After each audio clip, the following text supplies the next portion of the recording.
Hola, mi amigo querido. La Biblia contiene las instrucciones divinas para que el ser humano viva una vida feliz y victoriosa. Mira, nunca fue el plan de Dios que en este mundo hubiera gente derrotada e infeliz. Infelizmente entró el pecado al mundo y malogró este planeta perfecto que Dios había creado. Consecuentemente entró también la derrota, la perdición, la muerte, el egoísmo, el orgullo, en fin. Pero nuestro Padre de amor no desea que sus hijos vivan desorientados en esta vida, corriendo de aquí para allá, tratando de encontrar el camino correcto para ellos. No. Por eso, inmediatamente después del pecado, se presentó a Adán y Eva y les dio instrucciones. Al principio, Dios se comunicaba con los seres humanos personalmente. Con Adán y Eva, antes del pecado, Dios hablaba como tú hablas con tu esposa, con tu padre, con tu hijo, cara a cara. Ahora, después de la entrada del pecado, el ser humano pasó a tener miedo de Dios. Y cuando Dios llegó para darles instrucciones, ellos se escondieron atrás de los árboles y ya no podían ver más el rostro de Dios. Sin embargo, el tiempo fue pasando, el ser humano comenzó a separarse cada vez más y más de Dios. Y hubo un momento en que ya ni siquiera podían oír la voz de Dios. En el Sinaí sucedió lo que relata Éxodo 20, 18 y 19. Todo el pueblo observaba el estruendo y los relámpagos y el sonido de la bocina y el monte que humeaba, y viéndolo el pueblo temblaron y se pusieron de lejos y dijeron a Moisés: habla tú con nosotros y nosotros oiremos, pero no hable Dios con nosotros para que no muramos. Qué tristeza, qué cuadro deprimente, ¿sabes? Dios hablaba con Adán y Eva antes del pecado cara a cara. Después, por lo menos, ellos oían su voz. Ahora ya no querían ni siquiera oír la voz de Dios. Le dijeron a Moisés: habla con nosotros. Nosotros tenemos miedo. Quiere decir, el hombre y la mujer ya no querían ni siquiera oír la voz de Dios. Pero Dios es un Dios que se comunica. Jamás dejaría a sus hijos sin orientación en este mundo de dolor y de miseria. Por eso escogió seres humanos que vivían una experiencia de comunión diaria con Él. Y a esos hombres Dios les confió su mensaje para que ellos, por su vez, lo transmitiesen a la humanidad. Naturalmente, esos escritores bíblicos, esos hombres que vivían una vida de comunión con Dios, ellos hablaban un idioma. Y Dios entonces usó ese idioma, el idioma que ellos hablaban, para comunicarse con las personas. ¿Por qué en el Antiguo Testamento esos hombres escogidos pertenecían al pueblo hebreo? Bueno, esto es simple. A partir de Adán y sus descendientes, los seres humanos se dividieron en dos grupos: los que querían obedecer a Dios y los que se rebelaron contra Dios. Mira lo que dice Génesis 6, 1 y 2. Aconteció que cuando comenzaron los hombres a multiplicarse sobre la faz de la tierra y les nacieron hijas, que viendo los hijos de Dios, primer grupo, que las hijas de los hombres, segundo grupo, eran hermosas, tomaron para sí mujeres, escogiendo entre todas. Aquí vemos los dos grupos. Los hijos de Dios eran los que oían la voz de Dios y le obedecían. Y los hijos de los hombres eran los que vivían como ellos querían, sin tener a Dios en cuenta para nada. Ahora, de esa línea de los que obedecían a Dios, surgió en la historia Abraham, un ser humano que trataba de hacer la voluntad de Dios. Un día Dios se le presentó a Abraham y le dijo: sal de tu tierra y de tu parentela para la tierra que yo te mostraré. Y Abraham obedeció y salió. Dios le prometió a Abraham dar una generación numerosa, y así se dio origen al pueblo de Israel, que descendía de Abraham. De entre ellos también surgieron los escritores bíblicos, de los hebreos, del pueblo de Israel. Pero ¿por qué del pueblo de Israel? ¿Por qué no de otro pueblo? No era en sí el pueblo de Israel, era el pueblo de los que obedecían a Dios. Era el grupo de las personas que oían la voz de Dios y trataban de andar en sus caminos. Claro, eran seres humanos como cualquier ser humano, cometían errores, caían, se levantaban, pero querían oír la voz de Dios, querían andar en sus caminos. Y entonces ese era el pueblo de Israel. Y de entre ellos Dios escogió los hombres a quienes les confió su palabra, su mensaje para ser transmitido. Ahora, esos hombres hablaban en hebreo y consecuentemente la Biblia fue escrita en hebreo.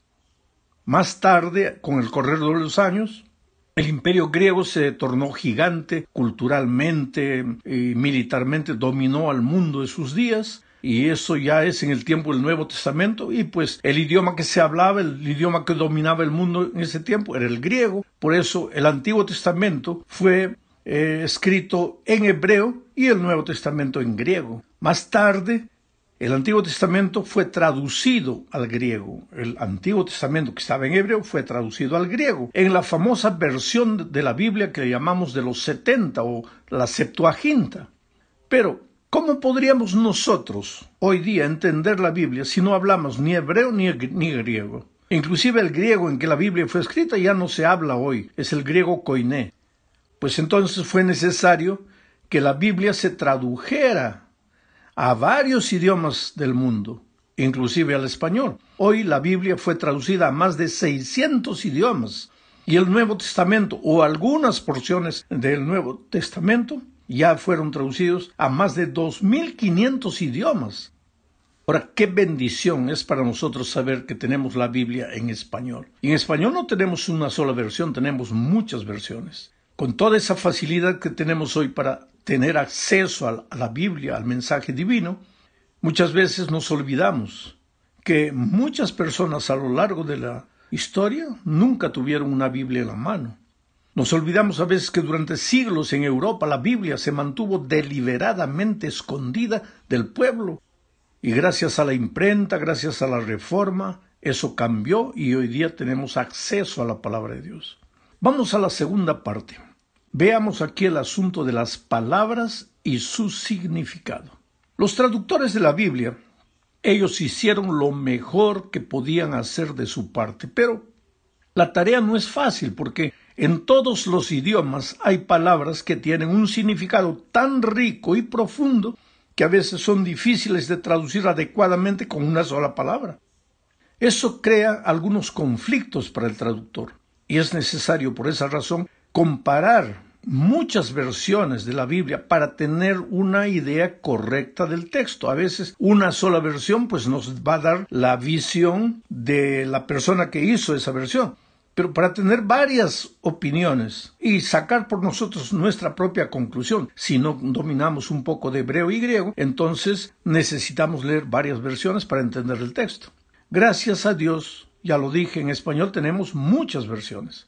Ahora, un ejemplo de lo que estoy diciendo lo podemos ver en la palabra que se refiere a la misericordia y a la bondad de Dios. La palabra hebrea es chesed, quiere decir misericordia.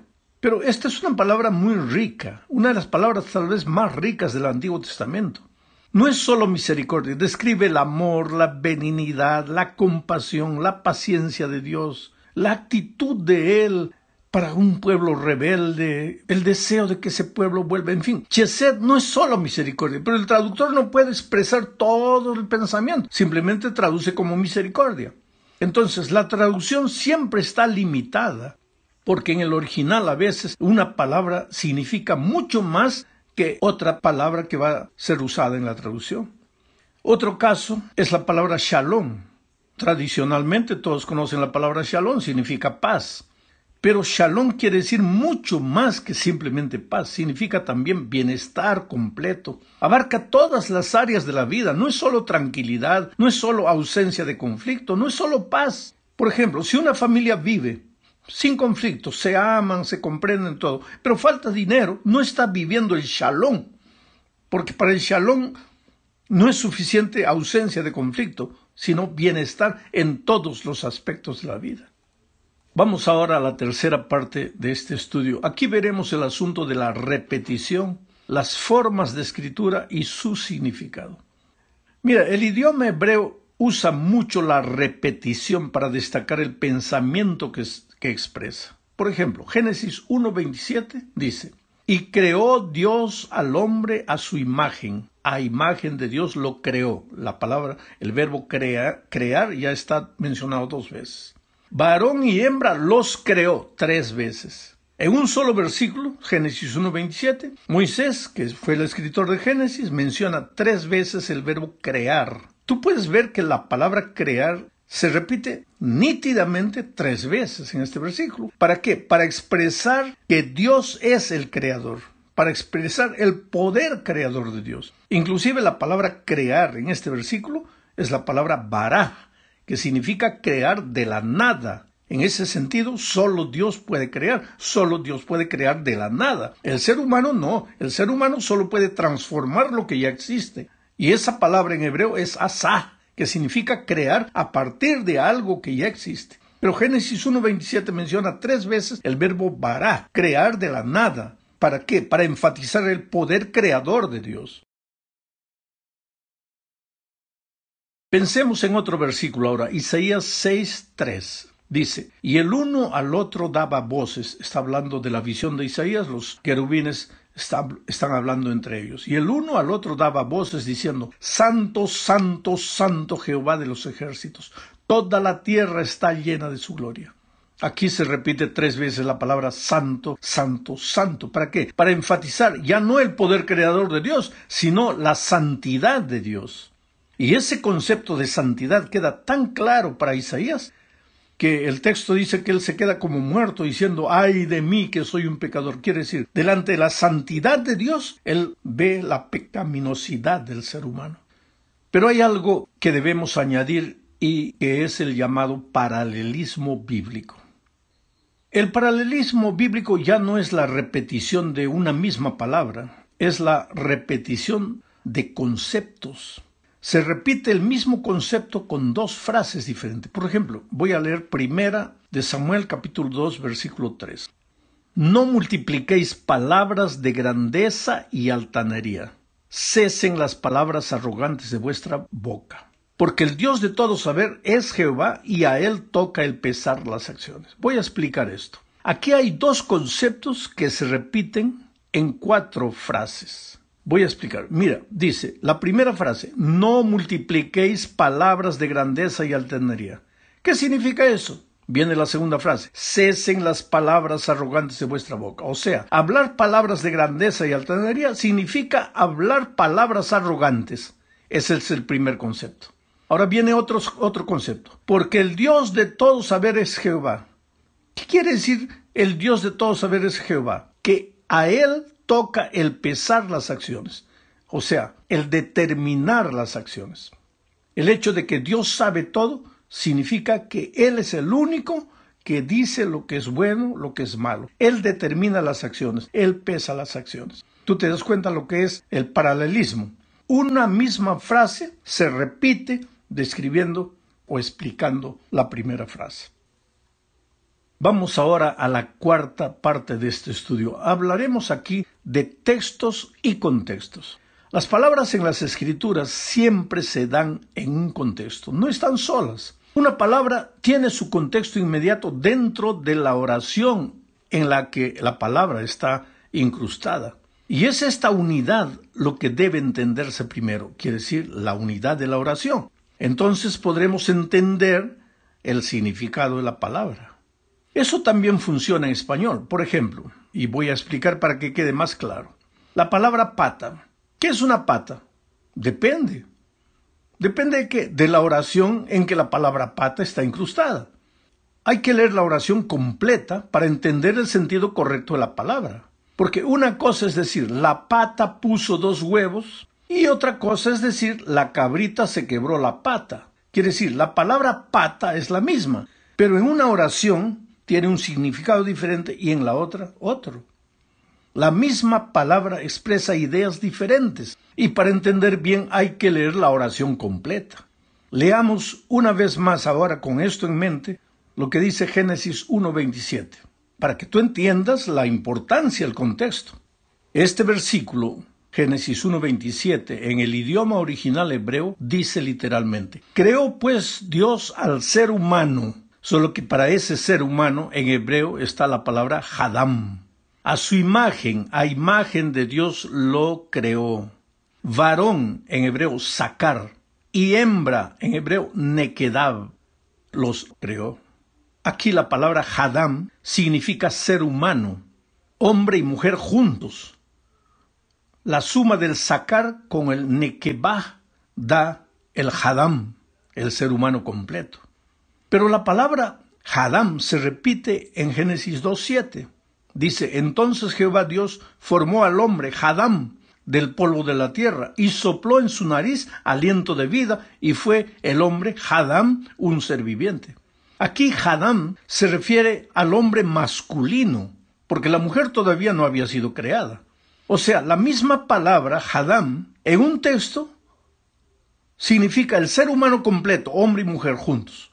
Y en otro texto significa el hombre solo. Por eso es necesario entender la oración, leer la oración completa para entender el significado correcto de la palabra. Llegamos ahora al fin de este estudio hablando de los libros de la Biblia y su mensaje.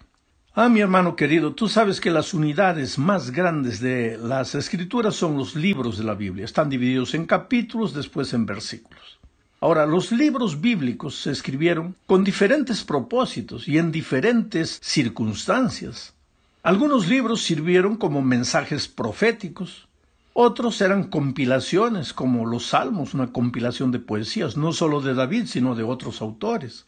También hay libros históricos como Primero y Segundo de Reyes, Primero y Segundo de Crónicas, el libro de Esdras, Nehemías. En fin, también hay cartas dirigidas a las iglesias, escritas por Pablo, a iglesias determinadas como Corinto, Galacia, en fin. Pero también epístolas universales, quiere decir, escrito para el mundo cristiano, como las epístolas de Pedro, de Juan. Ahora, cuando intentamos comprender el significado y el mensaje de un libro, pues es importante, primero, conocer quién escribió. Segundo, conocer por qué escribió.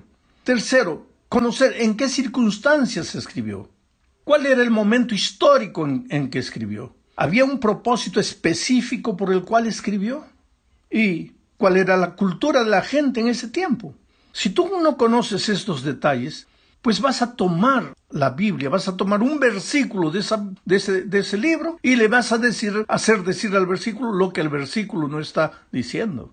Ahora, todas estas lecciones que estamos estudiando este trimestre tratan de enseñarnos que para entender la Biblia no basta leer, no basta colocar tu opinión en el versículo que escoges, sino que tienes que tener un estudio concienzudo de la palabra de Dios, racional, con oración, con humildad. Porque, sabes, el entendimiento de la palabra también no depende de la teología que conoces. La teología te ayuda, pero es una herramienta. Depende de la humildad con la cual tú vas a abrir la Biblia. Y el espíritu que inspiró al escritor bíblico va a iluminar tu entendimiento. Cada vez que te sientes triste, cada vez que te sientes solo, cada vez que ves delante de ti problemas que no puedes resolver, cada vez que tienes que tomar una decisión y no sabes qué decisión tomar para que sea una decisión correcta, abre la Biblia con espíritu de oración, lee un capítulo, trata de entender cuál es el mensaje de Dios para ti, pero primero, cuál fue el mensaje de Dios para la gente a la cual el escritor se dirigió. Y de ese mensaje, ¿qué principios puedes aplicar a tu vida? Dios no te va a dejar sin orientación porque Dios te ama. Oh, querido, a veces en medio de la multitud te sientes una cosa, un número. No, para Dios no, para Dios tú eres importante. Él sabe las luchas de tu vida. Él nunca te deja solo, Él siempre quiere comunicar, pero se comunica contigo a través de su palabra. Que Dios te bendiga ricamente.